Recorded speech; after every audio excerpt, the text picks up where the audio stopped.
ನನ್ನ ಸಬ್ಸ್ಕ್ರೈಬರ್ಸ್ ಒಬ್ಬರು ಈ ಹಾಡನ್ನು ಹೇಳಿ ಅಂತ ಕೇಳಿದರೆ, ಬನ್ನಿ ನೋಡೋಣ ಹೇಗೆ ಬರುತ್ತೆ ಅಂತ. ನಿಂಗಾಗಿ ಹೇಳುವೆ ಕತೆ ನೂರನು, ನಾನೆಂದು ನಗಿಸುವೆ ನಿನ್ನನು,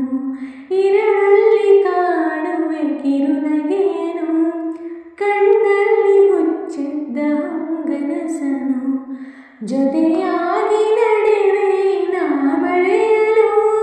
ಬಿಡದಂತೆ ಹಿಡಿವೆ ಕೈಯನು, ಗೆಳೆಯ ಜೊತೆಗೆ ಹಾರಿ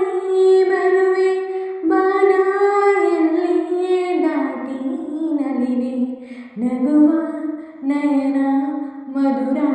ಮೌನ, ಮಿಡಿವ ಹೃದಯ